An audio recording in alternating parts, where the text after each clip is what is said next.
अस्मद् गुरुभ्यो नमः। अस्मद् परम गुरुभ्यो नमः।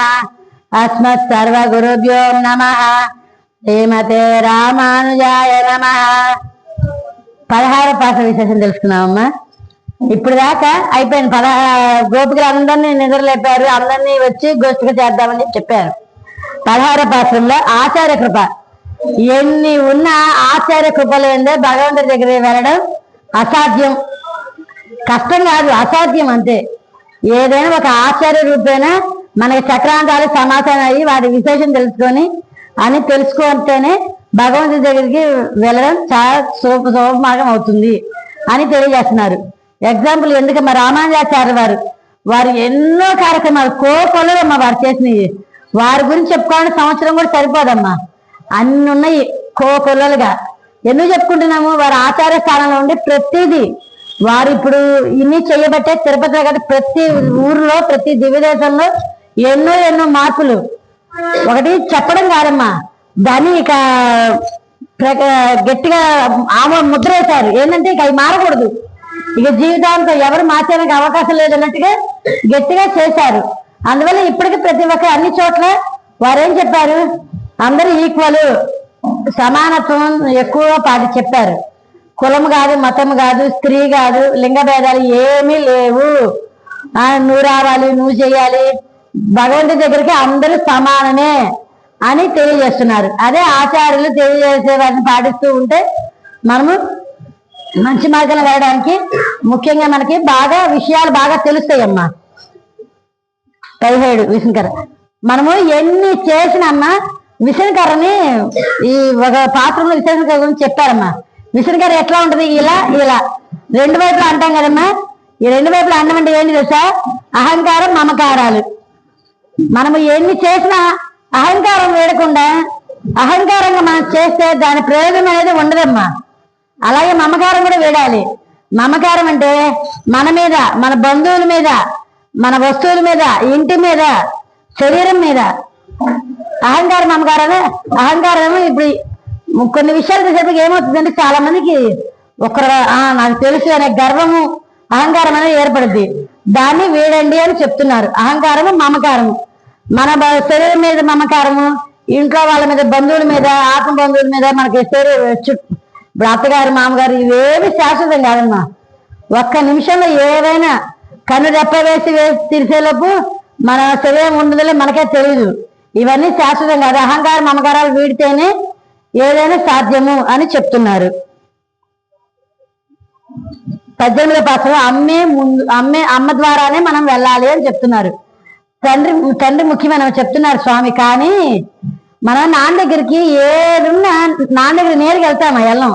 అమ్మని అడిగి ఏదైనా టూర్కి వెళ్ళాలి, ఏదైనా మార్కులకి సంతకం పెట్టాలి, డబ్బులు కావాలి, ఏదైనా హోటల్కి వెళ్ళాలి, ఏది కావాలన్నా ముందు అమ్మని పోయి అమ్మని పిలుస్తాం. అమ్మ ఈసారి కొద్ది మార్కులు తగ్గినాయి, నెక్స్ట్ టైం బాగా రాస్తాను, అన్ని మార్కులు వస్తాయి, నాన్న చిన్నగా చెప్పి సంతకం పెట్టించమ్మా అని చెప్తామా లేదా? టూర్కి వెళ్ళాలి, నాన్న చెప్పు, డబ్బులు ఇప్పించు అని రికమెండేషన్ చేస్తామా లేదా? అది అమ్మ ఉంటేనే అమ్మ ద్వారా మనము భగవంతుడి దగ్గరికి వెళ్తాము. ఈ పాత్రను అదే చాలా విశేషంగా చెప్తారమ్మా. గోదమ్మ ఇంట్లో ఉన్నారంట, మీ ఇంటి లోపల. బయట మాధవి పందిరి అనే బయట పందిరి బయట వెయిట్ చేస్తున్నారు. ఈ మధ్యాహ్నం కదా టీచర్ కదా నేర్చుకోవడానికి. ఎవరెవరు? నెమళ్ళు, కోయిలలు. ఎందుకు వెయిట్ చేస్తున్నాయి తెలుసమ్మా? మనం పాట పాడేది ఎవరు? ఎవరైనా పాట పాడదు, కోయిలలాగా భలే పాడావే అంటారు. మరి ఆ కోయిలలే పాట నేర్చుకోవడానికి అమ్మవారి దగ్గరికి వచ్చినాయి అంట. నెమలి నాట్యం ఎలా చేస్తుంది? ఆ నాట్య మయూరాలు కూడా అమ్మ దగ్గరికి వచ్చినాయంట నేర్చుకోవడానికి. అది అమ్మ యొక్క విశేషము. అమ్మ ఒకటే కాదు, నాన్న ఒకటే కాదు. అంటే అమ్మ ద్వారా నాన్నగారికి వెళ్ళాలి. అమ్మ నాన్న ఇద్దరు ముఖ్యమే.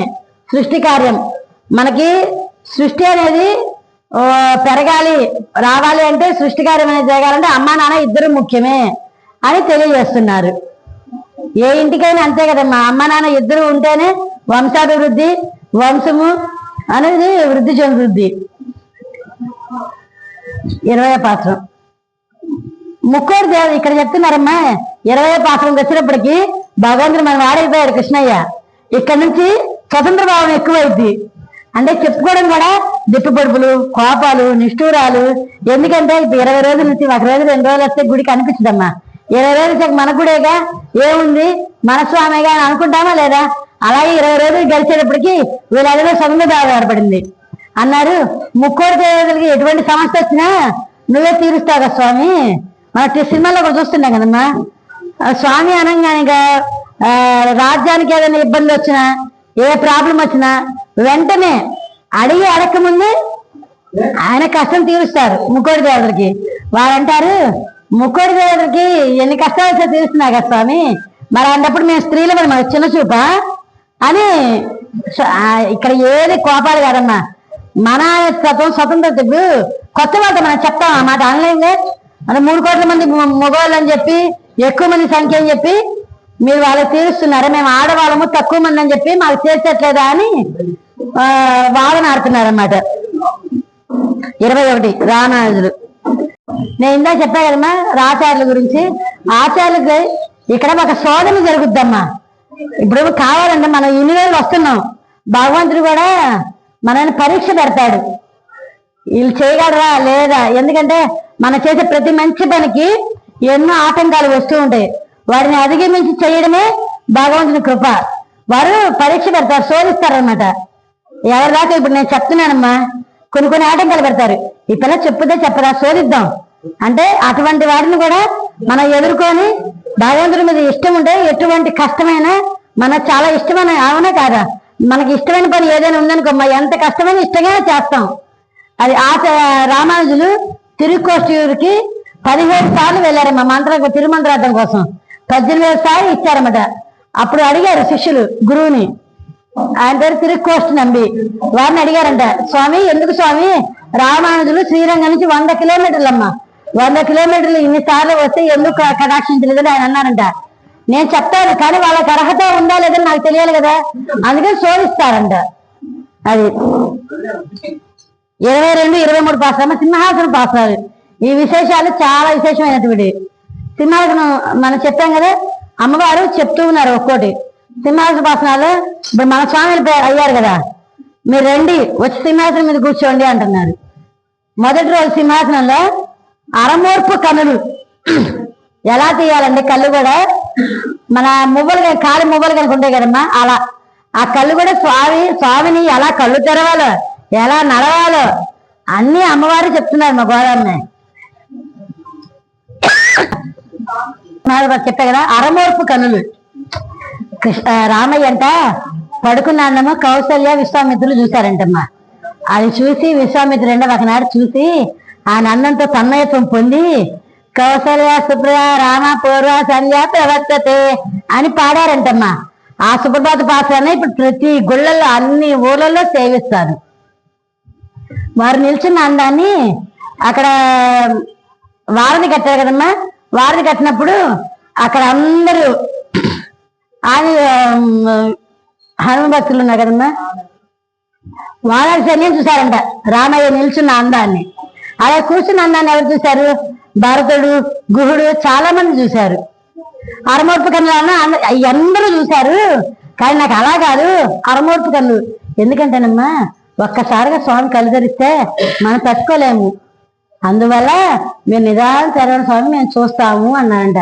దీని విశేషం ఏంటంటే, ఉదయాన్నే సుప్రభాత సేవకి ఎక్కడైనా సుప్రభాత సేవ మొట్టమొదటి చూపు పడతానంటే ఎటువంటి అయినా కష్టాలు తీరిపోయి చాలా విశేషం ఉంటుందంట ఇది. అందుకని తిరుపతిలో కూడా చాలా మంది ఉదయాన్నే చూస్తే చాలా విశేషం అని చెప్పి చూస్తారమ్మా. 24 దీపోత్సవం. మరి ఇప్పుడు ఇంత స్వతంత్రం అవుతాయి కదా స్వామి, మనకు బాగా ఇంకా స్వామి వచ్చారు సింహాసనం మీద కూర్చున్నారు. సింహాసనం మీద కూర్చుంటే అడిగారు ఏం కావాలి. చెప్తాం స్వామి, మేము చెప్పేదేంది, మేము ఆడవాళ్ళం. ఆయన అంటే ఆ మాట చెప్పట్లా. ఆడవాళ్ళు మనసు విప్పి ఏం మాట్లాడలేరు కదమ్మా, కాస్త సిగ్గు మొహమాట ఉంటాయి కదా, అందుకని వీళ్ళు చెప్పట్లేదండి ఎంతసేపటికి. స్వామి ఏమో ఇంకా మాట్లాడాలి వాళ్ళ మనసులో మాటని తెలుసుకోవాలని చెప్పి ఇంకా అడుగుతున్నారు. వీరేమో ఇంకా మాట్లాడాలని మాట దాటేస్తున్నారు.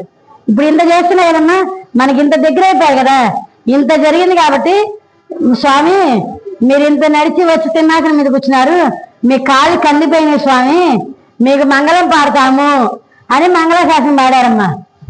విష్ణు చిత్ర వారు విష్ణుమూర్తికి పలాంటి తిరుపలాన్ని సేవించారమ్మా. అలాగే గోదా అమ్మవారు 24వ రోజు దీపోత్సవం చేస్తాం గుళ్ళో. ఆ రోజు పలాంటి పాడతారు అంటారు.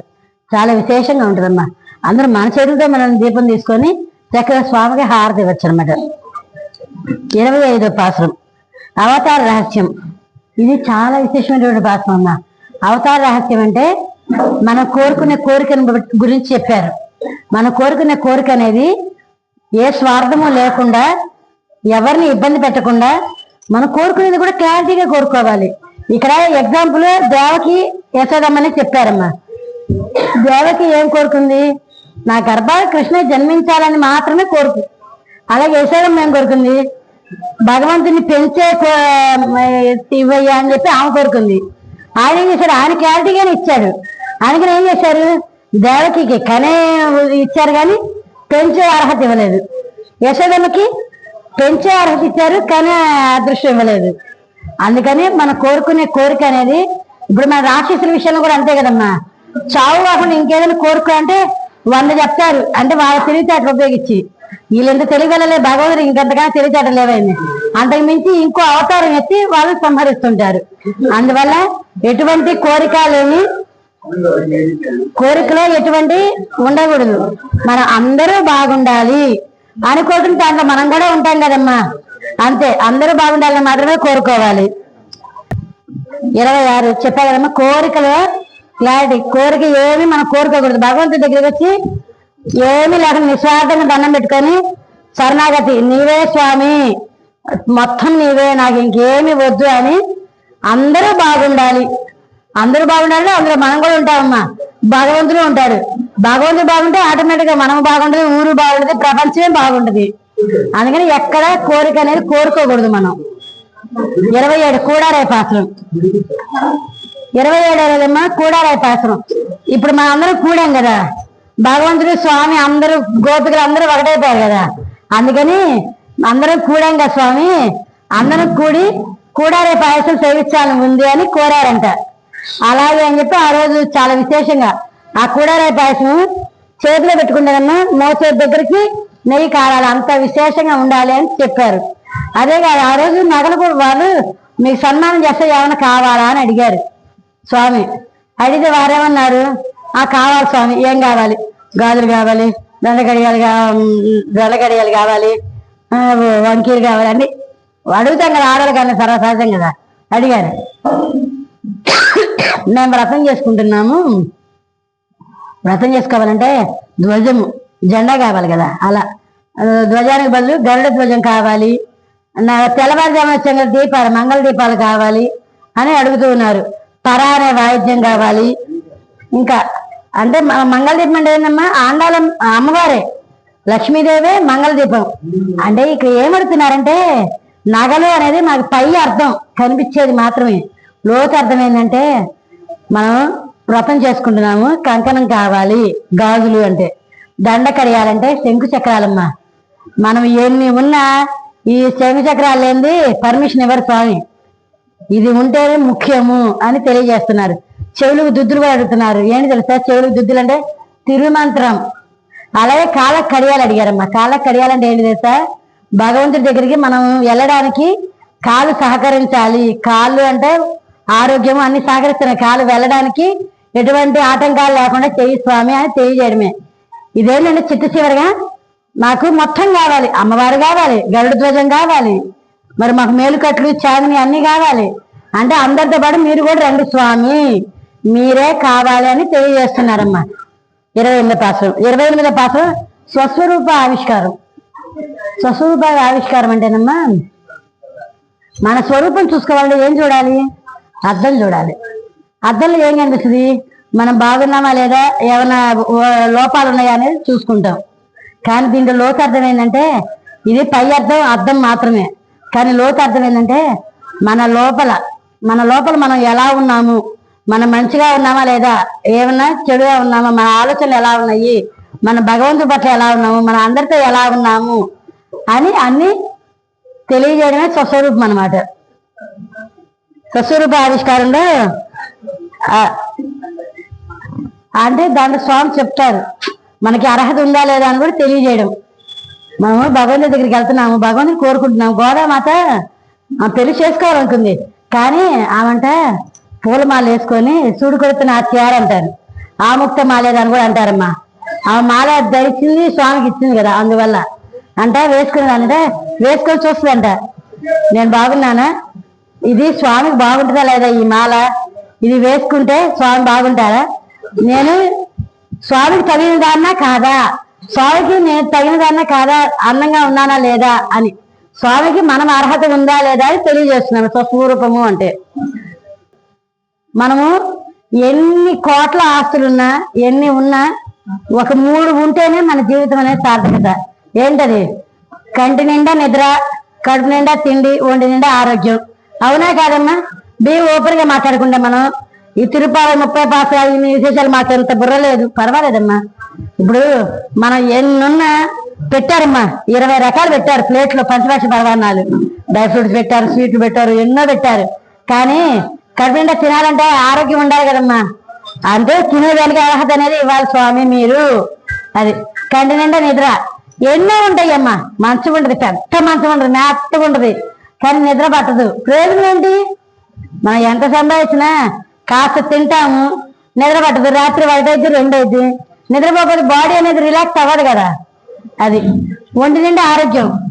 ఇవన్నీ ఉండాలంటే ముందు ఒంటి నిండా ఆరోగ్యం ఉండాలమ్మా. అవి ఉంటేనే కదా భగవంతుడి దగ్గర రావాలన్నా, ఎటువంటి ప్రాబ్లం లేకుండా అన్ని చక్కగా జరగాలన్నా, తినాలన్నా, పడుకోవాలన్నా ఆరోగ్యం బాగోలేదనుకోమ్మా నిద్ర పట్టదు. అలాగే ఇది తింటే షుగర్, ఇది తింటే బీపీ, ఇది తింటే గ్యాస్, ఇది తింటే థైరాయిడ్. ఒక్క క్వశ్చన్ అడుగుతాను, ఎవరైనా మనస్ఫూర్తిగా చేతులెత్తండి. నేను హెల్దీగా ఉన్నాను అన్నవాళ్ళు చేతులెత్తండి అమ్మా. నేను హెల్దీగా ఉన్నాను ఎత్తండి, ఒక్కలేనా ఏంది? నేనున్నానమ్మా, ఓపెన్ గా చెప్తున్నా. హెల్దీగా ఉన్నాను అంటే దానికి అర్థం ఏంటి తెలుసా? ఒంట్లో ఉన్న ఆరోగ్యాలు కాదమ్మా, షుగర్లు, బీపీలు అవి కాదు.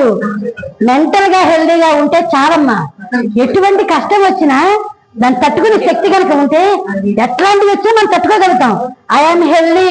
ముందు పాజిటివ్ మైండ్ అనేది అందరికీ ముఖ్యంగా ఉండాల్సింది. ఇది చాలా మందికి ఉండదమ్మా, అది తప్పని కాదు. అందరికీ ఆ శక్తి ఉండొచ్చు, ఉండకపోవచ్చు. కానీ నేను ఆరోగ్యంగా ఉన్నాను అంటే, ఇప్పుడు ఒక ఆపరేషన్ తీసుకెళ్ళాలమ్మా, లేదా హాస్పిటల్లో ఉన్నాము, ఐసీయూలో ఉన్నాము. ఐసీయూ నుంచి మనం అక్కడికి వెళ్లకుండా ఉండాలంటే ధైర్యంగా ఉండాలి. ధైర్యంగా ఉండాలంటే ఏం చేయాలి? పాజిటివ్ గా ఉండాలి. అన్ని భగవంతుడే చూసుకుంటారు, ఆయన చూసుకుంటారు అని పాజిటివ్ గా ఉన్నా అనుకో వచ్చేస్తావమ్మా ఎలాగైనా. ఆండాళ్ తిరువడుగలే శరణం, ఆళ్వార్ తిరువడుగలే శరణం.